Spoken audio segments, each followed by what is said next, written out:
మిత్రులందరికీ శుభోదయం. Welcome to వైనాల news videos. Okay, ఇక మొదటగా సంక్షేమ సర్కార్ 8 నెలల్లో కాంగ్రెస్ మార్కు పాలన, గ్యారంటీల అమలుతో పాటు పాత పథకాలకు నిధులు, వెల్ఫేర్ కోసమే 30,000 కోట్లు ఖర్చు, మరో 31,000 కోట్లతోటి రుణమాఫీ ప్రక్రియ, మరో 30,000 కోట్ల మేర పాత అప్పులకు సంబంధించి వడ్డీ పేమెంట్ బడ్జెట్ ప్రసంగంలో ప్రస్తావించనున్న సర్కార్. ఆర్థిక ఇబ్బందులను అధిగమిస్తున్నాము. ఓకే, హైడ్రాకు గ్రీన్ సిగ్నల్ ఏర్పాటు చేస్తున్న రాష్ట్ర సర్కార్ జీవో జారీ, చైర్మన్ గా సీఎం రేవంత్ రెడ్డి, సభ్యులుగా 12 మందికి ఛాన్స్, ప్రిన్సిపల్ సెక్రటరీ అధ్యక్షతన disaster management sub committee, Telangana core urban region పరిధిలోకి హైడ్రా యాక్షన్. ఇకపోతే విద్యా కమిషన్ సంబంధించి ఫ్రీ స్కూళ్లుగా అంగన్వాడీ కేంద్రాలు 3వ తరగతి వరకు అందులోనే విద్యాభ్యాసం, 4వ తరగతి నుంచి సెమీ రెసిడెన్షియల్ విద్యా వ్యవస్థలో విప్లవాత్మక మార్పులు, విధి విధానాలను రూపొందించాలని అధికారులకు సీఎం రేవంత్ రెడ్డి ఆదేశాలు. విద్యావేత్తలతోటి సమావేశం.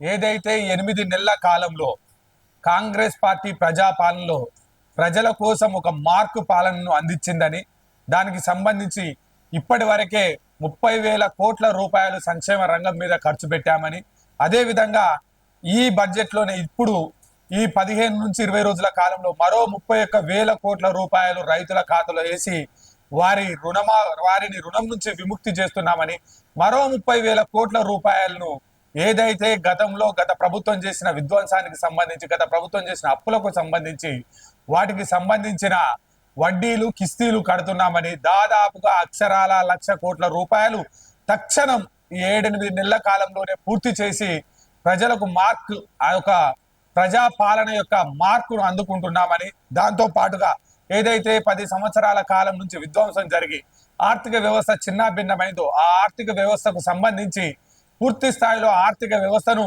మందగమనంలో ఉన్నటువంటి ఆర్థిక వ్యవస్థను ఇప్పుడిప్పుడే పురోగతి చేస్తున్నామని బట్టి విక్రమార్క గారు చెప్పడం జరిగింది. వారితో పాటుగా ఏదైతే హైడ్రాన్ తీసుకున్నారో, ఏదైతే ఔటర్ రింగ్ రోడ్డు పరిధిలో 2,000 చదరపు కిలోమీటర్ల దూరం వరకు ఏదైతే హైడ్రాను విస్తరించి డిజాస్టర్ మేనేజ్మెంట్ బోర్డును, హెచ్ఎండిఏను, పోలీస్ వ్యవస్థను అందులో భాగస్వాములుగా చేస్తామని మొన్న ఏదైతే చెప్పి హైడ్రాను రూపకల్పన చేశారో, దానికి ముఖ్యమంత్రిని అధ్యక్షునిగా పెట్టి, ఏదైతే సిఎస్ ను చీఫ్ సెక్రటరీని కార్యదర్శిగా పెట్టి, వాటితో పాటుగా 12 మంది, ఇంకో 2-3 మంత్రులను అధికారులను కలిపి 12 మందిని హైడ్రాకు సంబంధించి ఒక కమిటీని వేసి హైడ్రాకు ప్రత్యేక అధికారాలు, ప్రత్యేక నిధులు, ప్రత్యేక విధులు కేటాయించేందుకు గాను చర్యలు ముమ్మరమైనవి. వాటితో పాటుగా ఏదైతే అంగన్వాడీ సెంటర్లను బలోపేతం చేయాలి, రాష్ట్రంలో చిన్న స్థానం నుంచే, చిన్న పిల్లల నుంచే విద్యా వ్యవస్థపై బలోపేతమైన నిర్ణయం తీసుకోవాలి. చిన్న వ్యవస్థ నుంచే విద్యా బలమైన సామాజికకరణకు మారాలన్న ఆలోచనతోటి విద్యకు సంబంధించి అంగన్వాడీ సెంటర్లు ఇప్పుడు ఏదైతే నర్సరీ వరకు మాత్రమే అంగన్వాడీ సెంటర్లో విద్యా ప్రమాణాలు కొనసాగుతున్నాయో వాటికి సంబంధించి ప్రతి అంగన్వాడీ సెంటర్లో ఇంకో టీచర్ను పెడతామని, దానికి సంబంధించి నిధులను ఇస్తామని, దానికి సంబంధించి కొత్త బిల్డింగ్లను ఇస్తామని, 3వ తరగతి వరకు అంగన్వాడీ సెంటర్లో ప్రభుత్వ ప్రాథమిక విద్యను అందించి ఆ తర్వాత 4వ తరగతి నుంచి సెమీ రెసిడెన్షియల్ స్కూల్గా తెలంగాణ రాష్ట్రాన్ని తీర్చిదిద్ది విద్య, వైద్యం, మౌలిక వసతులు, సంక్షేమ, అభివృద్ధి, రైతులు, వీటిపై ప్రజాపాలన మార్పు చూపిస్తూ క్షణం ప్రతి నిమిషం ప్రజల పట్ల, రైతుల పట్ల, విద్యార్థుల పట్ల, నిరుద్యోగుల పట్ల మేము అనుక్షణం ప్రజా ప్రభుత్వం వారి కోసమే పనిచేస్తుందని చెప్పే ప్రయత్నం మంత్రివర్గం చెప్తా ఉన్నది. దానికి సంబంధించిన ఏదైతే ప్రత్యేక కథనాన్ని దిశ పత్రికలో మెయిన్ ఐటమ్ గా వేయడం జరిగింది. ఏదైతే ధరణికి సంబంధించి గత ప్రభుత్వంలో విధ్వంసం, విచ్ఛిన్నం, ఎక్కడికక్కడ భూముల పిఓబిలో పడడం, లేదంటే TM33లో పెట్టుకోవడం, లేకపోతే కలెక్టర్ ఆఫీస్ చుట్టూ, ఎంఆర్ఓ ఆఫీస్ చుట్టూ చెప్పులు అరిగేలా తిరిగిన పరిస్థితి. భూమి హక్కుదారుడు వేరే ఉంటే పట్టా వేరే పాల మీద ఉండే, కౌలుదారుడు కబ్జాదారుడు వేరే ఉంటే భూమి ఇంకోరి పేరు మీద ఉండే. 30 సంవత్సరాల క్రితం ఊళ్ళు ఇడిచిపెట్టి, జాగలు ఇడిచిపెట్టిపోయిన వాళ్ళు వారి పేరు మీద ధరణిలో ప్రత్యక్షమయ్యి చాలా మంది ఆత్మహత్యలకు పురమాయించుకున్నారు. దానికి సంబంధించి ధరణికి సంబంధించి కలెక్టర్ ఆర్డర్ కాపీ ఉంటేనే రిజిస్ట్రేషన్, ధరణి పోర్టల్ డేటాతో సంబంధం లేదు, కలెక్టర్ ఇచ్చిన ఉత్తర్వులు కావాల్సిందే, భూ క్రయ విక్రయాల వద్ద తహసీల్దార్ల మెలిక, పిఓబి డాటా డైరెక్షన్ ఫైళ్లు మొదటికే ఫిజికల్ గా చూపిస్తేనే రిజిస్ట్రేషన్లు, 10 లక్షల మంది రైతులకు మళ్ళీ కష్టాలే అని ఒక దిశ పేపర్ ఒక ఆర్టికల్ వేసింది. దానికి సంబంధించిన మనం పూర్తి స్థాయిలో చెప్దాం. ఏదైతే అంతకుముందు ధరణి పోర్టల్ వచ్చిన తర్వాత దాన్ని మార్చాలంటే ఎవరి తరం కాకపోయేది. ధరణి పోర్టల్ కన్నా ముందు ఉమ్మడి ఆంధ్రప్రదేశ్లో ఏదైనా ఒక రిజిస్ట్రేషన్ ను చెల్లుబాటు చేయాలంటే పూర్తి సర్వాధికారాలు డిప్యూటీ తహసీల్దార్లకు మాత్రమే ఉండేది. ఆ తర్వాత వాళ్ళకున్న అధికారాలు తీసేసి, రిజిస్ట్రేషన్ అధికారాలను తీసేసి వాళ్ళని మేజిస్ట్రేట్ గా తీస్తూ రిజిస్ట్రార్లుగా చేసి వాళ్ళ అధికారాలను కలెక్టర్ గారికి, కలెక్టర్ థంబ్ ఇంప్రెషన్ కు ఇవ్వడం జరిగింది. తద్వారా చాలా మంది పెండింగ్ ముటేషన్లు, ధరణికి ముందు ఉన్న ఆస్తులు, ధరణి తర్వాత ఉన్న ఆస్తులు చూస్తే మొత్తం అదంతా తప్పుల తడకగా ఉందని మొన్న ప్రజాప్రభుత్వం వచ్చిన తర్వాతనే ఏదైతే ఎన్నికలకు ముందు, ఎంపీ ఎన్నికలకు ముందు ఒక దాదాపుగా 1,00,000 పెండింగ్ పనులను పూర్తి చేయడం జరిగింది. అయినప్పటికీ కూడా ధరణిలో ఇప్పుడు మళ్ళీ కొత్తగా ఏమంటున్నారంటే పిఓబిలో పెట్టుకొని కింది స్థాయి నుంచి పిఓబి నుంచి కింది స్థాయి నుంచి ఎంఆర్ఓ నుంచి ఆర్డీఓ నుంచి కలెక్టర్ దగ్గరికి వెళ్ళి పిఓబి క్లియరెన్స్ చేసుకున్న తర్వాత స్లాట్ బుక్ చేసుకుని రిజిస్ట్రేషన్కి వెళ్తే కూడా మళ్ళీ తర్వాత కలెక్టర్ గారే జడ్జిమెంట్ కాపీ లేదా ఆర్డర్ కాపీ అడుగుతా ఉన్నారు అని అంటున్నారు.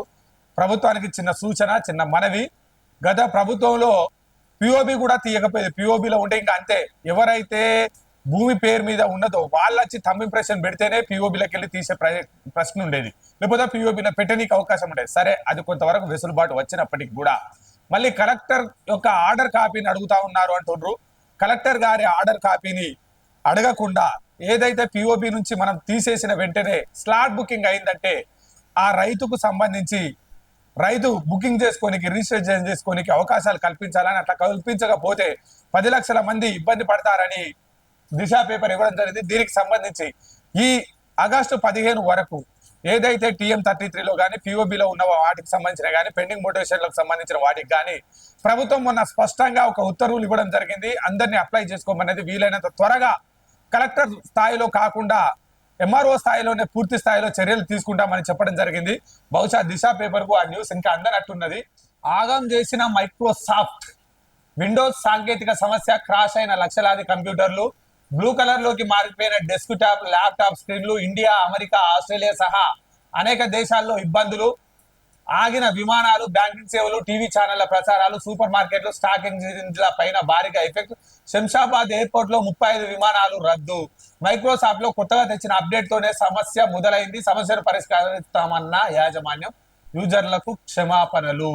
ఏదైతే ఆగం చేసిన మైక్రోసాఫ్ట్ అనేది ఏదైతే ఉందో, విండోస్ కు సంబంధించిన నెట్వర్క్ లో సాంకేతిక సమస్య వచ్చింది. ఎందుకు వచ్చిందంటే దానికి కొత్త అప్డేటేషన్ వర్షన్ ను కనుక్కున్నారు. అప్డేట్ చేసే క్రమంలో విండోస్ ఏదైతే సర్వర్ డౌన్ అవడు, లేకపోతే బ్లూ కలర్ లోకి, ఈ విధంగా బ్లూ కలర్ లోకి మారిపోయి ఆగిపోవడం జరిగింది. ఆగిపోవడంతో ఇండియా, అమెరికా, ఆస్ట్రేలియా పలు దేశాల్లో, ఈ నెట్వర్క్ వాడుతున్న పలు దేశాల్లో సర్వర్లు మొత్తం జీరో బ్లూ కలర్ లో చూపించడంతో ఎక్కడికక్కడ విమాన సర్వీసులు, బ్యాంకింగ్ సేవలు, టీవీ ప్రసారాలు, ఎక్కడికక్కడ ఆర్థిక పరమైన లావాదేవీలు, బ్యాంకింగ్ వ్యవస్థ పూర్తి స్థాయిలో నిలిచిపోయింది. దానికి సంబంధించి యాజమాన్యం యూజర్లకు క్షమాపణ చెప్పింది. మీ డబ్బులు కానీ మీ వ్యవస్థ కానీ ఎక్కడికి వెళ్ళలేదు, దానిలో సమస్యను పరిష్కరించే ప్రయత్నం చేస్తున్నాం, మాకు 24 గంటల టైం లోపల ఈ ప్రశ్న ఇది మళ్ళీ ఉత్పన్నం కాకుండా చేస్తామని చెప్పారు. ఇంతకుముందు కూడా, గతంలో కూడా ఏదైతే OnePlus, కొంతమంది OnePlus కెమెరా క్లారిటీ బాగుంటది అని చెప్పి OnePlus సెల్ ఫోన్ కొనడం జరిగింది.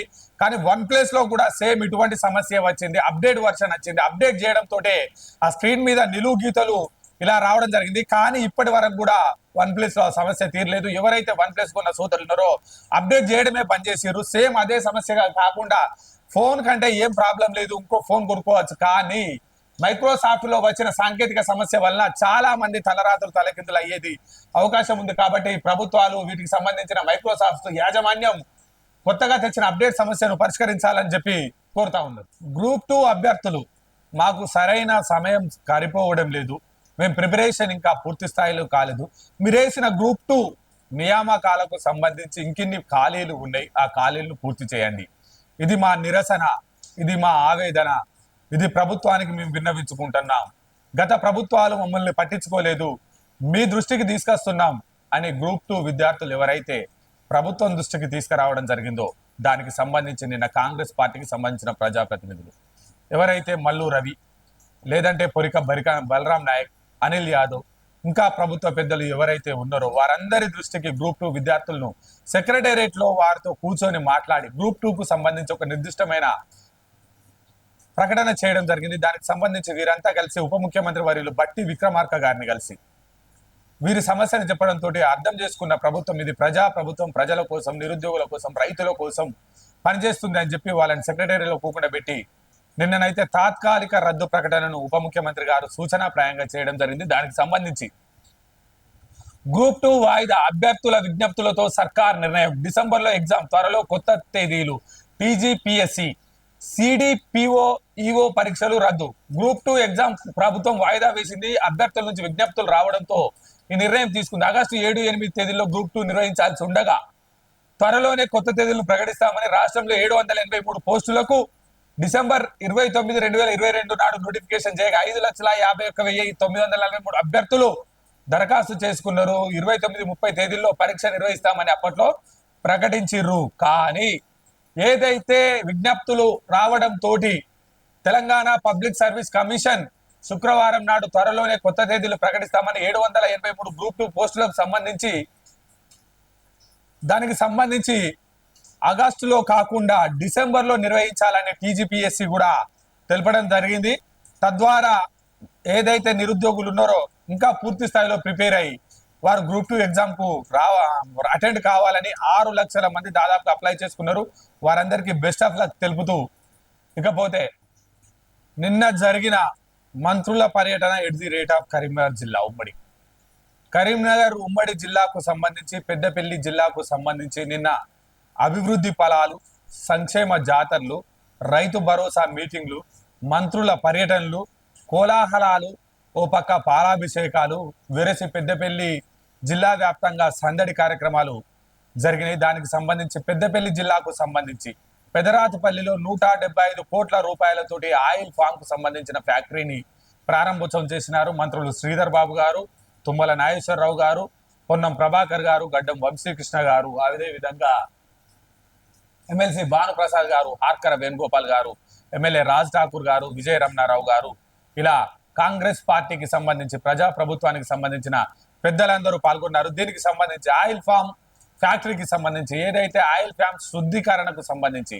గతంలో మనం పామ్ ఆయిల్ ను లేదా వంట నూనెను మనం దిగుమతి చేసుకునే వాళ్ళం. ఎక్కడి నుంచి తీసుకునే వాళ్ళం అంటే వీటికి సంబంధించి సింగపూర్, మలేషియా ప్రాంతంలో మాత్రమే ఏదైతే ఆయిల్ ఫామ్ రిఫైనరీలు ఉండేవి. వాటికి సంబంధించి ఇండియాకు మనం ఎక్స్పోర్ట్ వేరే వస్తువులు ఎక్స్పోర్ట్ చేసి ఆ దేశాల నుంచి ఆయా ఆయిల్ ఫామ్ కు సంబంధించి పామ్ ఆయిల్ కు సంబంధించి దిగుమతి చేసుకునే వాళ్ళం. కానీ ప్రభుత్వం వచ్చిన తర్వాత ఆయిల్ ఫామ్ లో గత సంవత్సరం నుంచి ఆయిల్ ఫామ్ పై రైతుల్లో అవగాహన పెరిగి ఆయిల్ ఫామ్ కు సంబంధించి సబ్సిడీలు అందించే ఉత్పత్తికి సంబంధించి ఆయిల్ ఫామ్ ఉత్పత్తికి సంబంధించి 3-4 సంవత్సరాల కాలం పాటు ఆయిల్ ఫామ్ వేసిన మొక్కకు సంబంధించి ఎటువంటి లాభదాయకం ఉండేది. 4 సంవత్సరాల తర్వాతనే ఆయిల్ ఫామ్ దిగుబడిని స్టార్ట్ చేసేది. ఆ తర్వాతనే రైతుకు లబ్ధి జరుగుతుంది. కాబట్టి రైతు ఆయిల్ ఫామ్ వైపు అడుగులేయలేకపోయాడు. కానీ ఒక్కసారి పంట స్టార్ట్ అయినాక 20 సంవత్సరాల దాకా ఆయిల్ ఫామ్ చెట్టు నుంచి పంట వస్తూనే ఉంటుంది. అయితే ఆయిల్ ఫామ్ లో తెలంగాణ రాష్ట్రం ఇబ్బందిగా ఉండే, తెలంగాణ రాష్ట్రమే కాదు దాదాపుగా భారతదేశం కూడా ఆయిల్ ఫామ్ కు సంబంధించి ఇబ్బందికర పరిస్థితిలో ఉన్నప్పుడు ఆయిల్ ఫామ్ కు సంబంధించి కొన్ని ప్రోత్సాహాలను తెలంగాణ ప్రజాప్రభుత్వం అందిస్తూ ఆయిల్ ఫామ్ పంటను పండించడమే కాదు, పంటను రిఫైనరీ చేయడానికి ఆయిల్ ఫామ్ కు సంబంధించి పంటను మళ్ళీ రిఫైనరీ చేయడానికి వేరే దేశాలకు ఆయిల్ ఫామ్ పంటను పంపించి టన్నులో కొద్ది పంపించి మళ్ళీ ఆయిల్ తీసుకోకుండా ఏదైతే ఆయిల్ ఫామ్ కు సంబంధించిన ఏరియాకు సంబంధించి ఉమ్మడి జిల్లాకు ఒక ఆయిల్ ఫామ్ రిఫైనరీ పెట్టాలని ప్రజాప్రభుత్వం సంకల్పించిందో దానిలో భాగంగానే రైతాంగాన్ని ఆదుకోవాలి. ఆయిల్ ఫామ్ కు సంబంధించి రానున్న రోజుల్లో ఫామ్ ఆయిల్ కు సంబంధించి తక్కువ ధరలో ప్రజా అవసరాల్లో అత్యంత భాగమైన నూనెను అందించాలన్న లక్ష్యంతో పెదరాతపల్లిలో పెద్ద హంగులతోటి ఒక ఆయిల్ ఫామ్ రిఫైనరీ ఫ్యాక్టరీని ప్రారంభించడం జరిగింది. దానికి సంబంధించిన మనం చూస్తా ఉన్నాం. వాటితో పాటుగా ఏదైతే ఉందో ఓదెల, కొత్తపల్లి, కొల్నూరు, పెద్దపల్లికి సంబంధించి ఒక డబుల్ రోడ్ ను శాంక్షన్ చేయడం జరిగింది. దానితో పాటుగా ఉమ్మడి కరీంనగర్ జిల్లాకు సంబంధించి 4 జిల్లాల రైతాంగ సోదరులతోటి కన్వెన్షన్ కరీంనగర్ లో రైతాంగ సోదరులకు సంబంధించిన రైతు భరోసాకు సంబంధించిన విధి విధానాల ఖరారులో వారి సలహాలు సూచనలు తీసుకోవడం జరిగింది. ఓ రకంగా నిన్న రాష్ట్ర మంత్రివర్గం ఓవైపు సెక్రటేరియట్ లో స్కూళ్ల నిర్మాణము, హైడ్రాకు సంబంధించి ప్రజా పంపిణీ వ్యవస్థకు సంబంధించి ఎక్కడ జరిగితే మరో వ్యవస్థ ప్రకారంగా ఉమ్మడి కరీంనగర్ జిల్లాలో రాష్ట్ర యంత్రాంగం అంతా ఒకే కాడ కూర్చొని ఉమ్మడి కరీంనగర్ జిల్లా వ్యాప్తంగా అభివృద్ధి ఫలాలకు సంబంధించిన ప్రణాళిక చేసిందని చెప్పవచ్చు. ఇక 2 రోజుల క్రితం సింగరేణి ఓసిపి 2లో జరిగిన మైనింగ్ కు జరిగిన దురదృష్టకరమైన ఇబ్బందికరమైన మృత్యువాతకు సంబంధించి మనం గతంలోనే చెప్పుకున్నాం. గత 4 సంవత్సరాల కాలంలో టెట్రా అనేది మీటింగే పెట్టలేదు, సేఫ్టీ కమిటీకి సంబంధించి మీటింగే పెట్టలేదు. నిన్న జరిగిన ఉదంతం తోటి ఏదైతే రాష్ట్ర ఐటీ శాసనసభ వ్యవహారాల శాఖ మంత్రి వర్యులు ఏదైతే సిఎండ్ఎండి గారిని కోరడం జరిగింది, దీనికి సంబంధించిన ఏదైతే ఇబ్బందికర పరిస్థితి జరిగి ఏదైతే సింగరేణి కార్మికులు దుర్మరణం జరగడం జరిగిందో వారికి సంబంధించి సేఫ్టీ మేనేజ్మెంట్ కు సంబంధించి ఒక మీటింగ్ అరేంజ్ చేయమన్నారు. ఆ మీటింగ్ కు సంబంధించి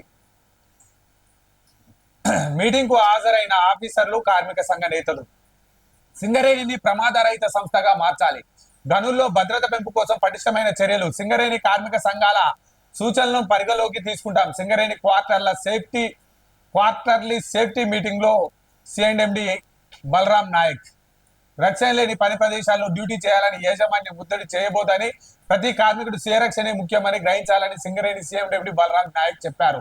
నిర్లక్ష్యం వల్లే సింగరేణిలో చాలా ప్రమాదాలు జరుగుతున్నాయని ఆవేదన వ్యక్తం చేశారు. సింగరేణి గుర్తింపు సంఘం జనరల్ సెక్రటరీ వి సీతారామయ్య అధ్యక్షతన శుక్రవారం హైదరాబాద్ లో క్వార్టర్లీ సేఫ్టీ మీటింగ్ సమావేశానికి గుర్తింపు సంఘం ప్రాతినిధ్య సంఘ డైరెక్టర్లు, ఆఫీసర్లు హాజరయ్యారు. ఈ విధంగా సిఎండి మాట్లాడుతూ కార్మిక సంఘాల సూచనలు పరిగణలోకి తీసుకొని సింగరేణి ప్రమాదరహిత సంస్థగా తీర్చిదిద్దేందుకు అందరం కృషి చేస్తామని, అలాగే కొత్త గనులు, కొత్త యంత్రాల కొనుగోలులకు సంబంధించి అవసరమైన సిబ్బంది నియామకం, వర్కర్స్ యూనియన్ అధ్యక్షులు Vasireddy Sitaramayya, general secretary INTUC Janak ప్రసాద్లు సూచనలు చేశారు. ఇటీవల జరిగిన ప్రమాదాల్లో జరిగిపోయిన మృతుల కుటుంబాలకు సంతాపం ప్రకటించారు. అనంతరం సంస్థ డైరెక్టర్లు సత్యనారాయణ, శ్రీనివాస్, వెంకటేశ్వర రెడ్డి, జిఎం సేఫ్టీ జ్ఞాన సుందర్, జిఎం సేఫ్టీ గురువయ్యతో పాటు అన్ని ఏరియాల జిఎంలు, కార్పొరేట్లు, మేనేజర్ జల్లు పాల్గొన్నారు.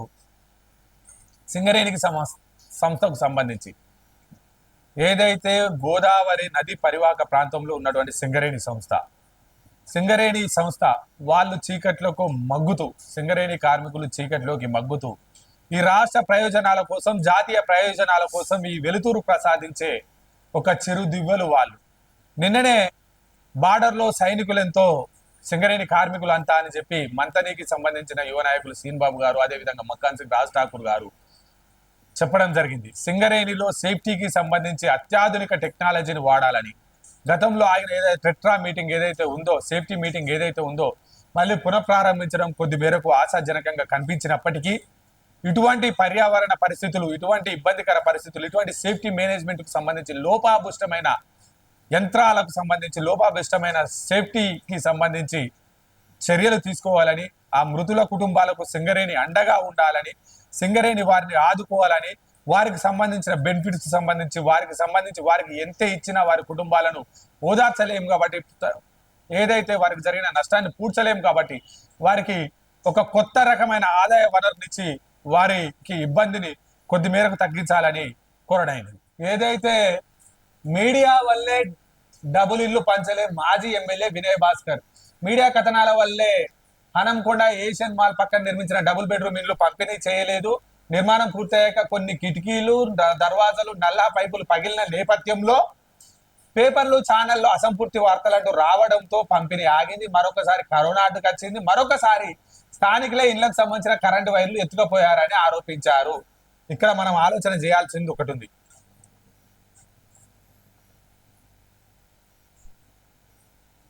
హనంకొండకు సంబంధించిన ఎమ్మెల్యే మాజీ దాస్యం వినయ్ భాస్కర్ గారు నిన్న హనంకొండలో ప్రెస్ మీట్ పెట్టి మీడియా వల్లే డబుల్ బెడ్రూమ్ ఇండ్లు పంచలేదు అంటాడు. ఎందుకు పంచలేదంటే కొన్ని పైపులు, కిటికీలు, దర్వాజాలు పగిలిపోవడం తోటి మీడియా అది చూపించడం వల్ల కొద్దిగా ఇబ్బంది అయింది, పంచలే. మళ్ళీ ఇంకోసారి ఎందుకు పంచలే అంటే కరోనా వచ్చింది, కరోనా కారణంతో పంచలే. మళ్ళీ మూడోసారి ఏమైందంటే అక్కడ ఉన్న స్థానికులే వాటికి సంబంధించిన ఎత్తుకపోయారు, మేము పంచలే అంటారు. ఇంతకన్నా దౌర్భాగ్యం ఉంటుందా? ఇంతకన్నా చిల్లరతనం ఉంటుందా? ప్రజాప్రతినిధిగా 2-3 టర్ములు హనంకొండ ప్రజలు మీకు ఓట్లేసి గెలిపిస్తే తిరిగి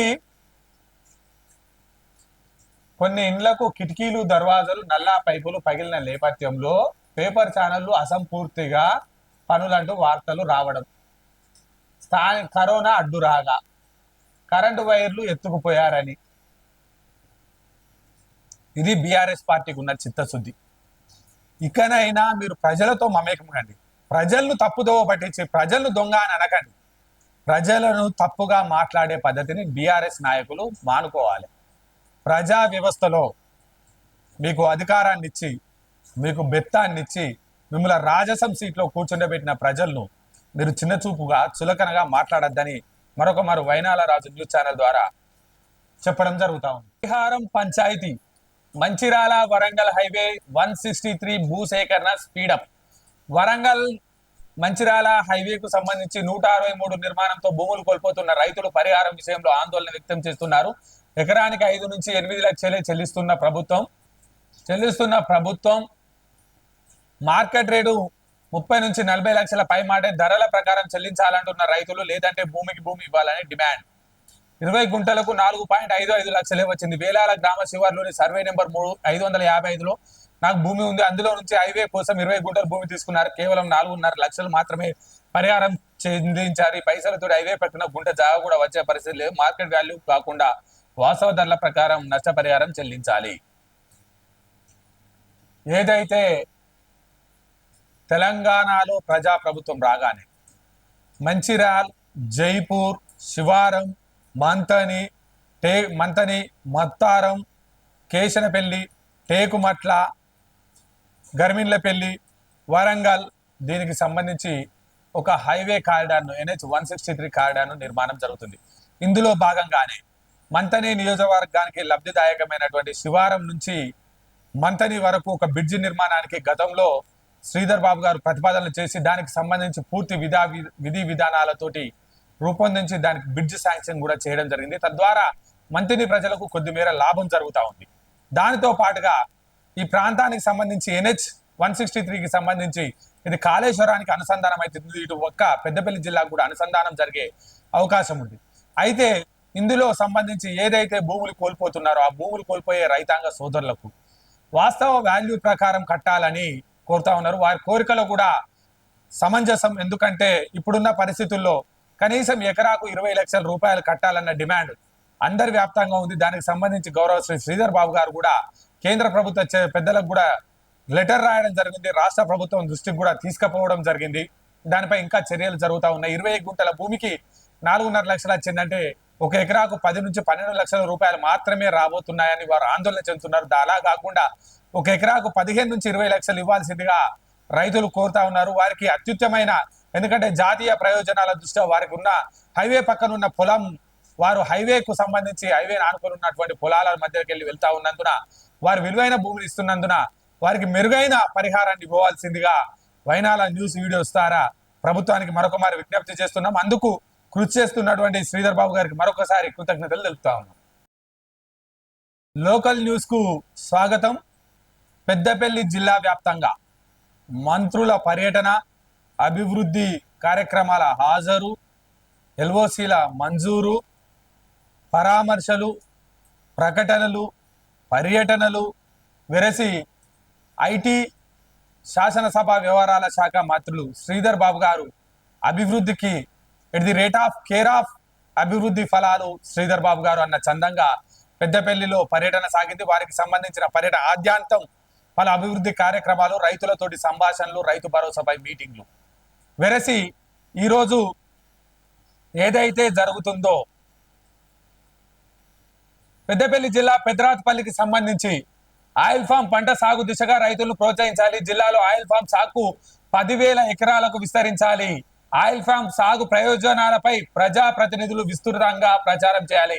రాష్ట్ర వ్యవసాయ శాఖ మంత్రివర్యులు తుమ్మల నాగేశ్వరరావు, రాష్ట్ర ఐటీ శాసనసభ వ్యవహారాల మంత్రివర్యులు శ్రీధర్ బాబు గారు, అదే విధంగా ఏదైతే 2013 నాటికి పెండింగ్ బాండ్లు ఉన్నాయో అవిటిని చెల్లించడమే కాకుండా రైతును రాజుగా చేయాలనే లక్ష్యంతో శ్రీధర్ బాబు గారు పనిచేస్తా ఉన్నారని, ఎన్నికల్లో మేనిఫెస్టో కమిటీ చైర్మన్ గా ఉండి రైతుకు లబ్ధి చేసే ఆలోచనతోటే పలు అభివృద్ధి కార్యక్రమాలు, పలు సంక్షేమ కార్యక్రమాలు రూపొందించి మేనిఫెస్టోను ప్రజల్లోకి బలంగా తీసుకెళ్లి ఆ మేనిఫెస్టో ఆధారంగానే ఇవాళ తెలంగాణ రాష్ట్రంలో అభివృద్ధి ఫలాలు సాగుతున్నాయని చెప్పి మంత్రి తుమ్మల నాగేశ్వరరావు గారు చెప్పడం జరిగింది. వాటితో పాటుగా ఏదైతే నిన్న రాష్ట్ర ఐటీ శాసనసభ వ్యవహారాల మంత్రివర్యులు చీమల సాయిరాజ్కి 2.5 లక్షల రూపాయల ఎల్ఓసి మంజూరు చేయడం జరిగింది. వారికి సంబంధించి స్పైనల్ కాన్ వెన్నెముకకు సంబంధించి ఇబ్బందికర పరిస్థితులుంటే వారికి 2.5 లక్షల రూపాయల ఎల్ఓసిని మంజూరు చేయడం జరిగింది. అదే విధంగా లద్నాపూర్ కు సంబంధించి ఏదైతే నిన్న లద్నాపూర్ కు మొన్న మనం చెప్పుకోవడం, లద్నాపూర్ కు సంబంధించి భూ సమస్యకు సంబంధించి అట్టి దృష్టిని సిఎండ్ఎండికి తీసుకెళ్లడం జరిగింది. అదే విధంగా రేణుకా ఎల్లమ్మ దేవాలయానికి సంబంధించి ఏదైతే ట్రాన్స్కో ఈ రామగుండం వారికి హుటాహుటిన ఫోన్ చేసి వారికి సంబంధించి ఉత్సవాలకు సంబంధించి లైన్ ఇగ్గాలని చెప్పడంతో, కరెంటు ఇప్పించాలని చెప్పడంతో వారు స్పందించిన ఈ రామగుండం వారు వచ్చి రేణుకా ఎల్లమ్మ గుడికి లైన్ ఇవ్వడంతో గౌడ కులస్తులందరూ శ్రీధర్ బాబు గారికి కృతజ్ఞతలు తెలపడం జరుగుతూ ఉన్నది. అదే విధంగా కల్వచెర్ల గ్రామానికి సంబంధించి ఏదైతే మొన్న ఈ మధ్యలో కల్వచెర్ల గ్రామానికి సంబంధించి ఒక ప్రజా దవాఖాను ఏర్పాటు చేయడం జరిగింది. దానికి సంబంధించి డాక్టర్ను నియమించాలని చెప్పి అక్కడున్న సర్పంచ్ శ్రీధర్ బాబు గారి దృష్టికి తీసుకెళ్లడంతో అక్కడ మూలా దేవేందర్ రెడ్డి గారిని డాక్టర్ గా నియమించడం జరిగింది. దీన్ని శ్రీధర్ బాబు గారి దృష్టికి తీసుకెళ్లడంతో జరిగినందుకు ఎవరైతే తాజా మాజీ సర్పంచ్ ఉన్నారో రమణారెడ్డి మరియు వేము కనకయ్యలు శాలువ గప్పి గ్రామస్తుల సమస్యలకు వెంటనే స్పందించినందుకు కృతజ్ఞత తెలపడం జరిగింది. అదే విధంగా నిన్న ఏదైతే ఉందో వరి నాటు వేసిన పంట ఓబీ మట్టిపాలు లబోదిబోమంటున్న రైతులు నష్టపరిహారం చెల్లించాలని ముర OC2 కు సంబంధించి ఎడతెరిపి లేకుండా కురుస్తున్న వర్షానికి OCP2 మట్టి కుప్పల నుండి భారీగా వరద రావడంతో మంత్రి పంట పొలాలు దెబ్బతిన్నాయని కన్నాల గ్రామానికి చెందిన రైతు గుడిసె రాజయ్య, రాజ్ కుమార్, అశోక్, సంపత్, వీరయ్య, మల్లారెడ్డి సహా 15 మంది రైతులు శుక్రవారం తమ ఆవేదన వ్యక్తం చేశారు. OCP2 యాజమాన్యం సత్వరమే స్పందించి ఎకరానికి 40,000 నష్టపరిహారం అందించాలని, లేని ఎడల సింగరేణికి సంబంధించిన లారీలు ఎట్టి పరిస్థితుల్లో గ్రామాల్లో తిరగనీయకుండా అడ్డుకుంటామని 3 రోజుల క్రితమే నాడు పెడితే 30 ఎకరాల వరకు సింగరేణి నుండి వచ్చే వరదకు సంబంధించి మట్టి దిబ్బల పాలు పొలాల్లో పేరుకపోయినాయని, నష్టం ఏర్పడ్డదని వారు ఆవేదన వ్యక్తం చేశారు. ఏదైతే OCP2 ఓబీకి సంబంధించి చాలా పెద్ద స్థాయిలో దాదాపుగా 70 మీటర్ల ఎత్తు స్థాయిలో ఆ ఓబీ మట్టి ఉంటుంది. పెద్ద స్థాయిలో వర్షం పడ్డప్పుడు ఈ ఓబీ మట్టి మించెల్లి చిన్న చిన్న ఇసుక రేణువుల రూపంలో ఓబీ వరద రూపంలో పక్కపంటున్న పొలాల్లోకి రావడం జరుగుతుంది. ఆ విధంగా కొంతమంది కన్నాలకు సంబంధించిన రైతుల పొలాల్లోకి వారు మొన్ననే నాటు వేసుకున్నారు. నాటు వేసుకున్న వాళ్ళ పొలాల్లోకి మొత్తం ఇసుక దిబ్బలు రావడం జరిగింది. దీనిపై OCP2 యాజమాన్యం స్పందించాలని, లేకపోతే ఏదైనా సైడ్ వాల్ కట్టన్నా ఈ OC2 పరిహార ప్రాంతానికి సంబంధించిన రైతుల పొలాల్లోకి ఇసుక మీటలు వెళ్లకుండా చూడాలని, ఒకవేళ మాకు నష్టపరిహారం ఇవ్వకపోతే మేము మీ ప్రాంతానికి సంబంధించిన ఓబీ లారీలను తిరగనివ్వమని వారు హెచ్చరికలు జారీ చేయడం జరిగింది. ఇకపోతే ఏదైతే నిన్న మంతిని మండలానికి సంబంధించి మంతిని మండలాధ్యక్షుడు ఐలి ప్రసాద్ గారి వారి తల్లి యొక్క సంవత్సరికానికి సంబంధించి ప్రథమ సంవత్సరికానికి సంబంధించి యువనేత దుద్దిల్ల శ్రీనుబాబు గారు ఆ కార్యక్రమానికి హాజరు కావడం జరిగింది. వారందరూ ఆ ఏదైతే ఐలి ప్రసాద్ గారి తల్లి కమల ప్రథమ వర్ధంతి కార్యక్రమానికి వెళ్ళి హాజరై వారి చిత్రపటానికి నివాళులు అర్పించి వారి కుటుంబ సభ్యులు పరామర్శ చేయడం జరిగింది. దానికి సంబంధించి మంత్రిని కాన్సెన్సీ వైజ్ గా పలువురు ఐలి ప్రసాద్ గారిని పరామర్శ చేయడం జరిగింది. ఇంతటితోటి మార్నింగ్ న్యూస్ ముగుస్తున్నది. Thank you.